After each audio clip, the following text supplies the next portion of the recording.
ಎಲ್ಲರಿಗೂ ನಮಸ್ಕಾರ. ನೀವಿಷ್ಟು creator YouTube ಚಾನಲ್ಗೆ ಸ್ವಾಗತ ಸುಸ್ವಾಗತ. ಈಗ ನಾವು ಏಷ್ಯಾ ಖಂಡದ ಬಗ್ಗೆ ತಿಳ್ಕೊಳ್ತಾ ಹೋಗೋಣ. ಮೊದಲಿಗೆ ಏಷ್ಯಾ ಖಂಡದ ಬಗ್ಗೆ ತಿಳ್ಕೊಳ್ತಾ ಹೋಗೋಕ್ಕಿಂತ ಮುಂಚೆ ನಾವು ಅದರಲ್ಲಿ ಪ್ರಪಂಚದಲ್ಲಿರುವ 7 ಖಂಡಗಳು ಯಾವುವು ಅಂತ ನೋಡೋಣ.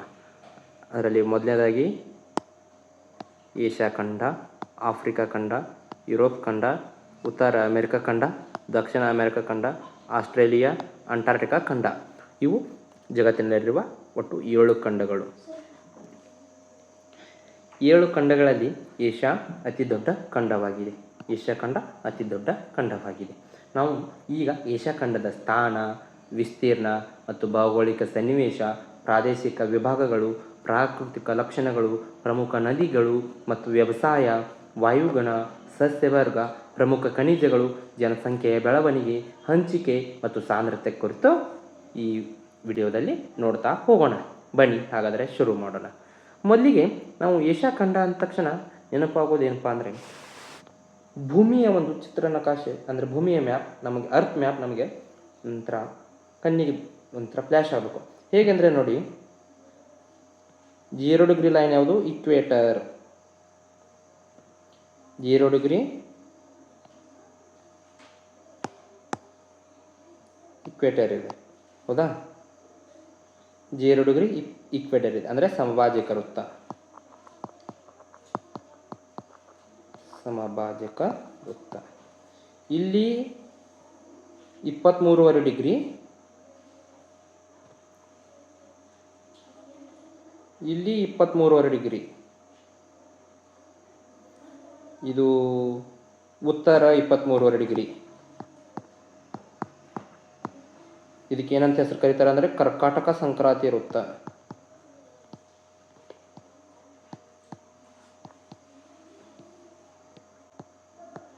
ಹೌದಾ? ಇದು 23.5 ದಕ್ಷಿಣ ಮಕರ ಸಂಕ್ರಾಂತಿ ವೃತ್ತ.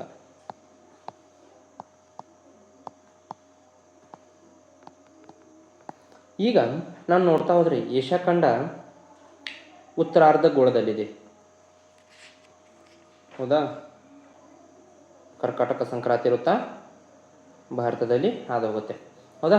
ನಾವು ಹೀಗೆ ನೋಡ್ತಾ ಹೋಗೋಣ. ಇಲ್ಲಿ 90 ಡಿಗ್ರಿ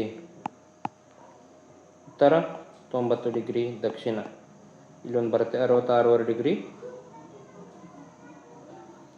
ಇದು 66.5 ಡಿಗ್ರಿ ಉತ್ತರ, 66.5 ಡಿಗ್ರಿ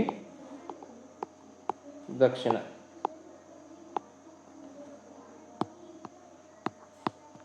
ಹೌದಾ? ಓಕೆ, ನಾವು ಹಾಗೆ ನೋಡ್ತಾ ಹೋದರೆ ಮುಂದೆ ಖಂಡದ ಸ್ಥಾನ, ವಿಸ್ತೀರ್ಣ ಮತ್ತು ಭೌಗೋಳಿಕ ಸನ್ನಿವೇಶಗಳ ಬಗ್ಗೆ ನೋಡೋಣ. ಏಷ್ಯಾ ಖಂಡದ ಪರಿಚಯ ಮಾಡ್ಕೊಳ್ಳೋಣ ಮೊದಲಿಗೆ, ಹೌದಾ? ಏಷ್ಯಾ ಖಂಡ ಪ್ರಪಂಚದ ಭೂಖಂಡಗಳಲ್ಲಿ ಏಷ್ಯಾ ಖಂಡ ಏನು ಅತಿ ದೊಡ್ಡ ಖಂಡವಾಗಿದೆ. ಪ್ರಾಕೃತಿಕ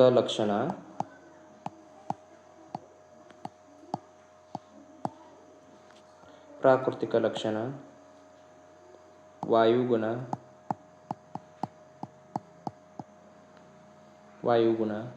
ಸಸ್ಯವರ್ಗ,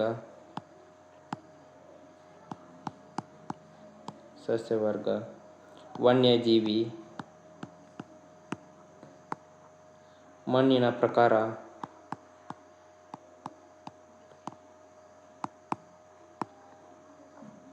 ಇವುಗಳಲ್ಲಿ ವೈವಿಧ್ಯತೆಯನ್ನು ಹೊಂದಿದೆ.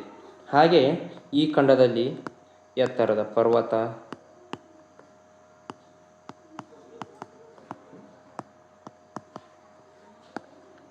ಪ್ರಸ್ಥಭೂಮಿಗಳು,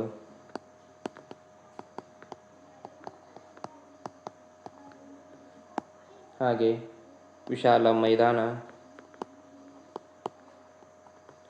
ನಂತರ ಮರುಭೂಮಿ. ಎಕ್ಸಾಂಪಲ್ ಮರುಭೂಮಿಗೆ ಯಾವ್ದು ಎಕ್ಸಾಂಪಲ್ ಅಂದರೆ ತಾರ ಮರುಭೂಮಿ. ಹಾಗೆ ನದಿ ವ್ಯವಸ್ಥೆ, ಹೀಗೆ ಹಲವಾರು ವಿವಿಧತೆಗಳನ್ನು ಇಲ್ಲಿ ನೋಡ್ತೀವಿ. ಇದರ ಜೊತೆಗೆ ಭಾಷೆ, ಧರ್ಮ, ಜನಾಂಗ, ಜನಸಂಖ್ಯೆ, ಈ ಎಲ್ಲದರಲ್ಲಿ ಏಷ್ಯಾ ಖಂಡದಲ್ಲಿ ವೈವಿಧ್ಯತೆ ಇದೆ. ಆದ್ದರಿಂದ ನಾವು ಏಷ್ಯಾ ಖಂಡವನ್ನು ಏನಂತ ಕರಿತೀವಪ್ಪ ಅಂದರೆ ವೈವಿಧ್ಯತೆಗಳ ಖಂಡ. ಏನಂತ ಕರಿತೀವಿ? ವೈವಿಧ್ಯತೆಗಳ ಖಂಡ.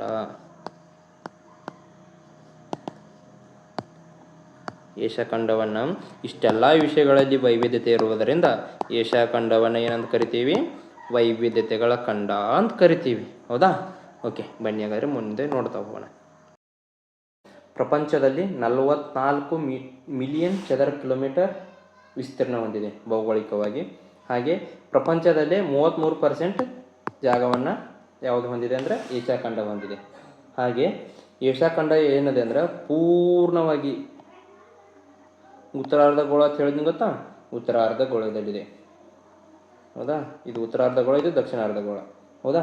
ಹಾಗೆ ನಾವು ನೋಡ್ತಾ ಹೋದರೆ ಏಷ್ಯಾ ಖಂಡದ ಭೌಗೋಳಿಕ ಸನ್ನಿವೇಶನ ನೋಡ್ತಾ ಹೋದರೆ 3 ಕಡೆ ಸಾಗರಗಳು. ಹೆಂಗಿದೆ? 3 ಕಡೆ ಸಾಗರಗಳು. ಅಥವಾ ಒಂದು ಕಡೆ ಏನಿದೆ? ಭೂಭಾಗ. ಏಷ್ಯಾ ಖಂಡ 3 ಕಡೆ ಸಾಗರ ಇದೆ, ಒಂದು ಕಡೆ ಭೂಭಾಗ ಇದೆ. ಆ 3 ಕಡೆ ಸಾಗರಗಳು ಯಾವ್ಯಾವಪ್ಪ ಅಂದ್ರೆ ಉತ್ತರದೊಳಗೆ ಆರ್ಕ್ಟಿಕ್. ಯಾವುದು? ಉತ್ತರದೊಳಗೆ ಆರ್ಕ್ಟಿಕ್, ಪೂರ್ವದೊಳಗೆ ಪೆಸಿಫಿಕ್, ದಕ್ಷಿಣದೊಳಗೆ ಹಿಂದೂ ಮಹಾಸಾಗರ. ಹೌದಾ? ಹಾಗೆ ನೋಡ್ತಾ ಹೋದ್ರೆ ಪಶ್ಚಿಮಕ್ಕೆ ಯಾವ್ದು ಭೂಭಾಗ? ಅದು ಯುರೋಪ್ ಖಂಡ.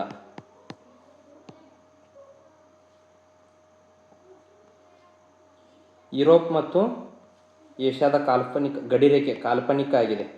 ಅದು ಯಾವುದಪ್ಪ ಅಂದ್ರೆ ಅಂಕುಡೊಂಕಾಗಿದೆ.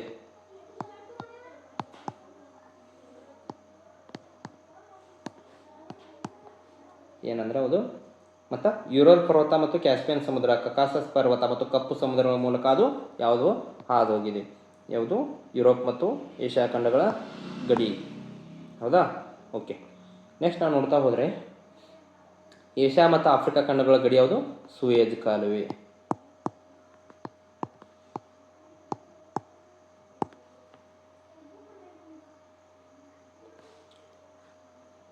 ಏಷ್ಯಾ ಮತ್ತು ಆಸ್ಟ್ರೇಲಿಯಾ ಗಡಿ ರೇಖೆ ನ್ಯೂಗಿನಿ ಮತ್ತು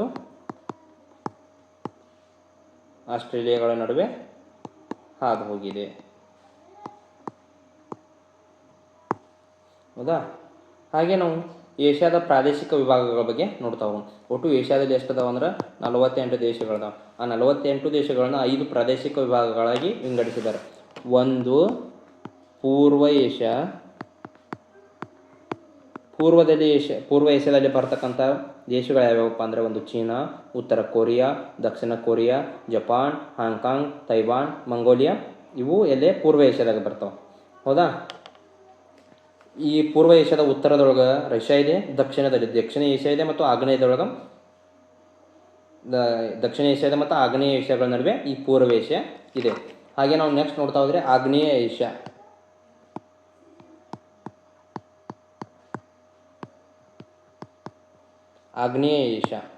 ಆಗ್ನೇಯ ಏಷ್ಯಾದಲ್ಲಿ ಬರ್ತಕ್ಕಂಥ ದೇಶಗಳು Myanmar, Laos, Vietnam, Thailand, Cambodia, Malaysia, Indonesia, Singapore, Brunei ಮತ್ತು ಫಿಲಿಪೈನ್ಸ್.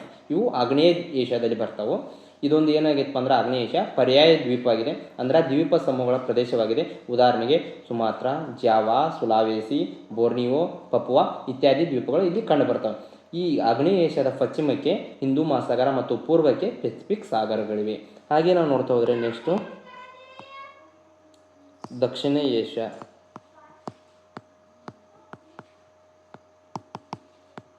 ದಕ್ಷಿಣ ಏಷ್ಯಾದಲ್ಲಿ ಬರ್ತಕ್ಕಂಥ ದೇಶಗಳು ಭಾರತ, ಬಾಂಗ್ಲಾದೇಶ, ಭೂತಾನ, ನೇಪಾಳ, ಪಾಕಿಸ್ತಾನ, ಶ್ರೀಲಂಕಾ ಮತ್ತು ಮಾಲ್ಡೀವ್ಸ್ಗಳು ದಕ್ಷಿಣ ಏಷ್ಯಾದಲ್ಲಿ ಬರ್ತವೆ. ಇವುಗಳಲ್ಲಿ ಅತಿ ದೊಡ್ಡದು ಯಾವಪ್ಪ ಅಂದ್ರೆ ಭಾರತ ದೇಶ. ಇದನ್ನು ನಾವು ದಕ್ಷಿಣದಲ್ಲಿ ಹಿಂದೂ ಮಹಾಸಾಗರ ಮತ್ತು ಅದರ ಉಪಭಾಗಗಳಾದ ಬಂಗಾಳ ಕೊಲ್ಲಿ ಮತ್ತು ಅರಬ್ಬಿ ಸಮುದ್ರಗಳಿಂದ ಸುತ್ತುವರೆದಿವೆ.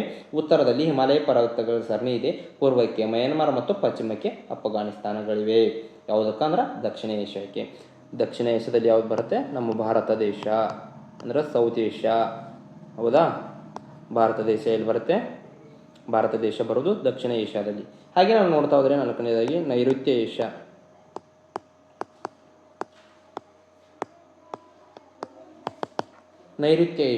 ನೈಋತ್ಯ ಏಷ್ಯಾದಲ್ಲಿ ಬರ್ತಕ್ಕಂಥ ರಾಷ್ಟ್ರಗಳು ಯಾವಪ್ಪ ಅಂದರೆ ಒಂದು Afghanistan, ಬಹರೇನ, Cyprus, Iran, Iraq, Israel, Jordan, Kuwait, Lebanon, Oman, Qatar, Syria, Palestine, Saudi Arabia, ಸಂಯುಕ್ತ ಅರಬ್ ಎಮಿರೇಟ್ಸ್ ಅಂದರೆ UAE, ಯಮನ್ ಮತ್ತು ಟರ್ಕಿ ದೇಶಗಳು ನೈಋತ್ಯ ಏಷ್ಯಾದಲ್ಲಿ ಬರ್ತವೆ.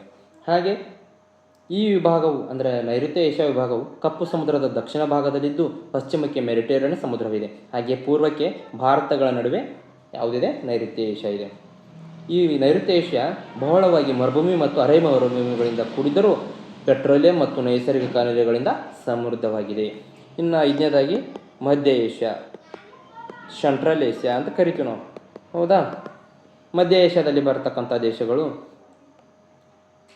ಕಜಕಿಸ್ತಾನ್, ಕಿರ್ಗಿಸ್ತಾನ್, ತಜಿಕಿಸ್ತಾನ್, ತುರ್ಕಮೆನಿಸ್ತಾನ್ ಮತ್ತು ಉಜ್ಬೇಕಿಸ್ತಾನ್ ಹಾಗೂ ಸೈಬೇರಿಯಾ, ರಷ್ಯಾ ಇವು ಮಧ್ಯ ಏಷ್ಯಾದಲ್ಲಿ ಬರ್ತಕ್ಕಂಥವು. ಇದು ಕ್ಯಾಸ್ಪಿಯನ್ ಸಮುದ್ರದಿಂದ ಚೀನಾದವರೆಗೆ ಹಾಗೂ ಕಜಕಿಸ್ತಾನದಿಂದ ಇರಾನ್, ಅಫ್ಘಾನಿಸ್ತಾನದವರೆಗೆ ಮಧ್ಯ ಏಷ್ಯಾ ವಿಸ್ತರಿಸಿದೆ. ಓಕೆ, ಇಲ್ಲಿಯವರೆಗೆ ನಾವು ಏಷ್ಯಾ ಖಂಡದ 5 ಪ್ರಾದೇಶಿಕ ವಿಭಾಗಗಳನ್ನು ನೋಡಿದ್ದೇವೆ. ಒಂದು ಪೂರ್ವ ಏಷ್ಯಾ, ಆಗ್ನೇಯ ಏಷ್ಯಾ, ಒಟ್ಟು 5 ಪ್ರಾದೇಶಿಕ ವಿಭಾಗಗಳು. ನೈಋತ್ಯ ಏಷ್ಯಾ, ಮಧ್ಯ ಏಷ್ಯಾ. ಓಕೆ, ನೈಋತ್ಯ ಏಷ್ಯಾ, ಮಧ್ಯ ಏಷ್ಯಾ. ಓಕೆ, ಈಗ ನಾವು ಇಲ್ಲಿಯವರೆಗೆ ಏಷ್ಯಾ ಖಂಡದ ಪ್ರಾದೇಶಿಕ ವಿಭಾಗಗಳ ಬಗ್ಗೆ ತಿಳ್ಕೊಂಡಿದ್ವಿ. ಏಷ್ಯಾ ಖಂಡದ ವಿಸ್ತೀರ್ಣದ ಬಗ್ಗೆ ಮತ್ತು ಏಷ್ಯಾ ಖಂಡದ ಸ್ಥಾನ, ಏಷ್ಯಾ ಖಂಡದ ಪ್ರಾದೇಶಿಕ ವಿಭಾಗಗಳ ಬಗ್ಗೆ ತಿಳಿದುಕೊಂಡಿದ್ದೇವೆ. ಹಾಗೆ ಏಷ್ಯಾ ಖಂಡವನ್ನು ಏಕೆ ವೈವಿಧ್ಯತೆಗಳ ಖಂಡ ಎಂದು ಕರೆಯುತ್ತಾರೆ ಎಂಬುದನ್ನು ಸಹ ನಾವು ತಿಳಿದುಕೊಂಡಿದ್ದೇವೆ. ಉಳಿದ ಭಾಗವನ್ನು ಮುಂದಿನ ವಿಡಿಯೋದಲ್ಲಿ ನೋಡೋಣ. ಧನ್ಯವಾದಗಳು.